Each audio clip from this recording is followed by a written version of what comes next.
19ኛ የሚገርም ነጥብ ነው። በጣም የገረመኝ ነው። አንድ እህታችን እንዲህ ትላለች፣ በዲኑ ጠንካራ ሆኖ ቀረበኝ፣ ሐዲሶችን ይልክልኛል፣ ይመክረኛል፣ የዳዕዋ መድረጎችንም አንዳንድ ጊዜ ይመራል። እኔም መስሎኝ ላግባሽ ሲለኝ ከቤተሰብ ተጨቃጭቄ አገባሁት። እኔ ሰዑዲ በኢቃማ ነበር አገር ቤት እኔ ሰዑዲ የመጣሁት በኢቃማ ነበር። አገር ቤት ሄጄ በአካልም ተገናኘን። ሁለታችንም በጣም ተዋደድን። ግንኙነት ስናደርግ ሞባይሉን መስኮት ላይ አድርጎ የምናደርገውን ተንቀሳቃሹን ሁሉ እንቅስቃሴያችንን ሁሉ ቀርጾታል። ከዛም ወደ ሰዑዲ ከሄድኩ በኋላ ራቁት ፎቶ ላኪልኝ እያለ ልኬለታለሁ። አሁን ገንዘብ ሲያባክንብኝ አለመግባባት ሲፈጠር እስከ ዛሬ የሚወዳቸውን ኡስታዞች ስም ስጠይቀው እናንተ ጀምዕዮችና ኢኽዋንዮች የምትሏቸውን ኡስታዞች ነው የሚያቀርብልኝ። እኔ ወይም ኡስታዞችህ ወይም ኡስታዝ ሙስጠፋን እንንገረውና ያመካክረን ስለው የምትዩ ሰውዬ ካገኘኝ አቡ ጀህል ነው የሚለኝ። ባለፈው ስለ ትዳር ሲናገር ሰምቸው የሚያየኝ ነው የመሰለኝ። እሱ ጋር እኮ እኔና አንቺ ሙስሊሞች አይደለንም አለኝ። እሺ እኔ የጀመርኩት ቤት አለ መጨረሻ ላኪልኝ ወደ 300,000 ብር ያስፈልገኛል አለ። ላኩለት። ከዚያ ፈታኝ። አሁን 200,000 ላኪ አለኝ። እናም ፈታኝ አለች። አሁን ከፈታኝ በኋላ 200,000 ብር ላኪልኝ አለኝ። ተፋታን እኮ አልኩት። ከዚህ በኋላ በየወሩ በኢትዮጵያ 20,000 ታስገቢያለሽ አለኝ። የባለፈውንም እንዳትጠይቅኝ አለኝ። እምቢ ካልሽ ብሎ ቪዲዮውን ላከልኝ። እለቀዋለሁ አለኝ። እሱ አይታይም፣ እኔም ብቻ ለብቻ አድርጎ ነው የቀረጸኝ። በቃ ሁሉ ነገሬ ይታያል። 15 ቀን ተኛው። ያንቺ ክብርሽ በእጄ ላይ መሆኑን እንዳትዘነጊ አለኝ። ኡስታዝ ለአንድ ደቂቃ ብቻ ምከረኝ፣ እኔ በጣም ታምሜያለሁ፣ አላህ ይጠብቃችሁ ይላል። ይሄ ወላሂ ላኢላህ እኔ ምን እምለው ነገር አለ? በአላህ መቼም ሁላችሁም ትሰማላችሁ እንግዲህ የሚደረግን ማለት ነው። እህቶች ላይ ብቻ ከንግግር እንደው ከሁኔታ አንፃር እና ሊላሂ ወኢና ኢለይሂ ሱብሃንአላህ እኔ በጣም ይከብዳል የሚሰራ ስራ ማለት ነው። በጣም ነው የሚከብደው። ምናልባትም እዚሁ ጋር ተመሳሳይነት ያለው ሌላም ሰምቻለሁ። እዚህ ግንኙነት ሲያደርጉ ቀርጸዋቸው ሪከርድ አድርገዋቸው ቪዲዮውን ከሰሩ በኋላ እየሰሩ ለነዛ ወጣቶች የሚገብሩ እህቶች አሉ። ለምን ሲባል እኔ ወጭህን አልሰጥም አልሸፍን እምትይ ከሆነ እለቀዋለሁ እያሏቸው ባሪ አድርገው እየገዟቸው ያሉ አሉ። ይህንን ሰማው። ይሄ ጥያቄ 2 አይነት ነው 3 አይነት መጥቶልኛል። በዚህ በጣም የሚገርም አሳዛኝ ነገር ማለት ነው እህቶቻችን ላይ የሚሰራው። አሁን ይሄ የመናኸሪያ ዱርዬ ነው የምትለው ወይንስ የጠላ ቤት ሰው ነው የምትለው? እንደው ምን አይነት ወስፍ ምን አይነት ነገር የሚሰጠው ሰው ነው? ተመልከቱ። አሁን ልኮላታል፣ በውስጥ መስመር ልኮልኛል ላለች የሰራሁትን ስራ ሁሉ እሱ ጋር ልኮላታል። እለቀዋለሁ የሚላት ማስፈራሪያ ብቻ እንግዲህ ይልቀቀውም አይልቀቀውም ብቻ በትክክል አድርጎላት። እንግዲህ ተመልከቱ። የራቁት ፎቶ ጉዲሽን አወጣዋለሁ ክብርሽ በጄ ነው። እንደው ያ አብደላህ አንተ እሞታለሁ የለም እንዴ ቀበር የለበትም እንዴ? ይሄ ሰው እንዴ ምን አይነት አስተሳሰብ እንደዚህ አይነት ዱርዬ ራሱ አይተናል እንዴ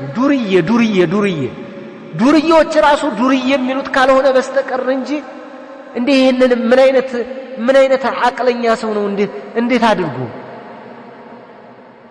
ማለት እኔ የመናገሩ አሁን አቅሙም የለኝም ግን በጣም ውስጥ ነው እንትን የሚለው የሚሰብረው እና እንደ ነገር እኔ ላንቺ መመክርሽ ሌሎች እህቶችን ያደረጓቸው በዝሙት ነው ሪከርድ ያደረጓቸው አንቺ በሐላል ነው የተደረግሽው ግን እሱ ምናልባትም ሲያወጣው ሌላ ስም ለጥፎ ይው ተሰራላችኋለች ያገኘኋት ወይ ምን ብሎ ስምሽን ለማጥፋት ሊሆን ይችላል እኔ የምመክርሽ አንድ ነገር ነው እንደ ምክር ትንሿን ምክር ማለት ነው ومن يتق الله يجعل له مخرجا ويرزقه من حيث لا يحتسب ومن يتوكل على الله فهو حسبه ومن يتوكل على الله فهو حسبه ومن يتوكل على الله فهو حسبه قولي حسبي الله ونعم الوكيل بي الله يرداشال الله يجزيشال إن شاء الله አይታወቅም እሱ የሚያደርገው ለላህያሉ ጌታ ምን እንደሚያደርግ እሱ ያውቃል ይሄንን አደረገ አይደል እኔ በጭራሽ ልንገርሽ እንኳን በዚህ ዘመን አሁን በተለያየ አፕሊኬሽን እየተገናኘ ሴት ልጅ አብይን የሚያስጨፍሩበት ዘመን እንትናን የሚያስደንሱበት ዘመን እከሌና እከሌ እንደዚህ ተቃቅፈዋል እየተሳሳሙ ነው እየተባለ በአፕሊኬሽን በሚሰራበት ዘመን ምንም አትሆኝም ይልቀቀው ቢፈልግ አትክፈይ ለሱ ባሪያ ሆነሽ አትስሪ ልቀቀው በይ ይልቀቀው ምንም አትሆኝም በቃ ተወከለ አላህ ማንም ይሄንን ያንቺን ክብር ወረደ ብሎ ይሄንን የሚመለከትም አንቺን ዘግናኝ ሐሳብ የሚሰጥም የለም በቃ ሚስት ነሽ አለቀ በቃ ክብረ ቢስ ነው ይታወቃል ተደብቆ አይቀር ይሄ አንቺን ያገባሽ እኮ ይታወቃል ማን እንደሆነ ምንም የሚሆነው ነገር የለም አንቺ ብር አትክፈይ 20 ሺህ ብር ለሱ አንቺ ለምንድን ነው ባርነት ለነ በቃ አደረገው አይደል ሰራው አይደል ተወከለ አላህ فقل يا حسبنا الله حسبي الله ونعم الوكيل በይ የፈለገውን ያድርግ ይልቀቀው ቢለቅ ማንም የሚመለከትለትም የለም ዱርዬ ካልሆነ በስተቀር እንጂ ማንም የሚያይለትም የለም ያንቺን ክብር የሚነካም የለም ሁለተኛ እውነት የሆነ አንቺ አድርጊው አታድርጊው ማንም ያውቀው ነገር አለ ማነሽ ማናት እስኪ እቺ ልጅ ማናት ብሎ ማን ነው እንትን የሚለው ማን ያውቀዋል አሁን ውሸት ነው ብዙ እንኳን ሌላ እከልዬ ጽፎልኝ ብላ የምታወጣ ሴት ወይም የሚያወጣ ወንድ ጽሁፍ ራስ በሁለት ሞባይል ልትጻጻፉ ትችላለህ ራስ ልታገናኙት በአፕሊኬሽን ዘመን ማንም አይሰቃይም ማንም አይጨነቅም ማንም አይሰጋም አላህን እንፍራ በቃ አለቀ ሌላ ነገር የለው ጽሁፍ ይወጣብኛል ምን ይወጣብኛል ብሎ መጨነቅ የሚባል ነገር አይደለም አላህን እንፍራ አለቀ በቃ ዋናው መፍራት አላህ ነው ከዚህ ውጭ ባለ ነገር ግን አንቺን የሚጎዳሽ ነገር የለም ባሪያ አትሁኝ በቃ ይልቀቀው ቢፈልግ ይልቀቀው አገናኝተው አሁን በአፕሊኬሽን እየተሰራ ነው ማንም ማን ይصدق هذا الرجل هذا الخبيث እንደዚህ አይነት ቁሽሽ ያለ ይሄንን እንደመበቃ ያድርገው የሚጠቀሙ አሉ አሁን ራሱ እንደው ጥሩ ሰዎች የምትሏቸው ጥሩ ሰው የሚባለው ይሄንን በቀል የሚበቀላል ምን العجب የሷን ሪከርድ እንትን ይሉና እለቀዋለሁ ዋ ጉድ ነው መሰራሽ ላ ኢላሃ ኢላላህ እናንተ ከአቅላችሁ ሁኑ እንጂ እንደው ለአላህ ብላችሁ ላ ኢላሃ ኢላላህ የዱርዬ ወጣለት ዱርዬ እኮ ባህሪ ነው አሁን እናንተ ቲክቶከር አራቅሽ ምን ከቲክቶከሮቹ በላይ ሆነ እንደዚህ አይነት አካል ኢና ሊላሂ ወኢና ኢለይሂ ራጂዑን እንደዚህ አይነት ሰው ነው እንደ ቲክቶከሮችን እንትን የሚለው እንደዚህ አይነት ነው እንደ ዩቲዩበሮች እንደዚህ ያጠፋሉ ይሄኔ ትደልቃለች ይሄኔ ምን ትላለች እያልክ አንተ ነው የምታወግዘው አንቺ ነሽ የምታወግዘው ጓደኛሽን ወንድምሽን እለቀዋለሁ አላህን አትፈሩ ምን የምታመጡት ነገር አለ ምን የሚቀየር ነገር አለ ምን የሚሆን ነገር አለ የለመድረስ ነው ምን ለማምጣት ነው ምን ለመሆን ነው በስ እሺ የሰው ክብር ሾቅ አደረጋችሁ እስኪ ምንድነው ትርፉ እስኪ ለቀቀው ይሄ ሰው ምንድነው የህሌና ቁስል አይለቀው አንቺ አላህ ያግዝሻል በሐላል ምን ሆንሽ በቃ እኔ እንደው ሁሉም ጋር የሆነ እንደዚህ አይነት ነገር ብዙ ጊዜ ይደርሰኛል አሁን ሌላ ጽሁፍ በዙ ይደርሰኛል ምን አይነት ሁሉንም ከመዘርዘር ትልቁን ስናገር ትንሹም አብሮ ይገባል ከሚል አንፃር ነው እንጂ እለቀዋለሁ አለችኝ እንዴ እኔ لا حول ولا قوة إلا بالله إنا لله وإنا إليه راجعون እንጋባለን ትሉና ታወሩ ትዘካዘኩና እማይሆን ሲሆን እለቅልሻለሁ የሰለፍያ ሽፋን ተሸፍናችሁ ከሆነ እኔ አላቅም ይሄ ጀዝባነት ነው ይሄ ዱርዬ ራሱ ዱርዬ የሚላችሁ የዱርዬ ባህሪ የአጭበርባሪ ባህሪ ምንም አይነት ህሌና የሌለው ሰው አውዙ ቢላህ በምን እንደሚገለጽ አላቅም እኔ ይሄ አደባለሁ እኮ ሴት አደባላት ወንድ አደባለሁ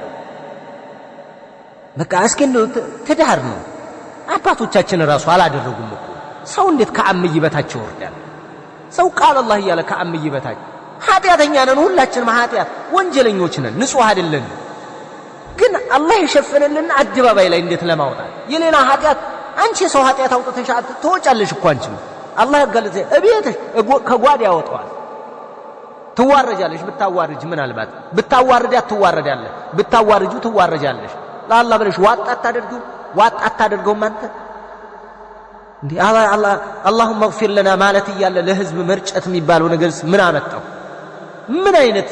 ምን አይነት ይሄ ስልጣኔ ነው ጥሩ ሰው መሆን ነው ብልህነት ነው በቀል ነው ምን የሚባል ነው ምን ትበቀላል አሁን እቺን እህት ስንት ደምታ ስንት ለፍታ ስንት ታግላ ከአረብ ሴት ጋር ፍዳዋን አይታ የሰበሰበችውን 300 ሺህ ብር ምጥጥ አርገህ በላ 200 ሺህ ብር ላኪ አልካት በየወሩ የገቢ ምንጭ እንድትሆን አደረካት እንደው አንተ በሞት ታምናለህ በቀብር ታምናለህ እንደው ቢላሂ አለይክ لا حول ولا قوة إلا بالله إنا لله وإنا إليه راجعون 19ኛ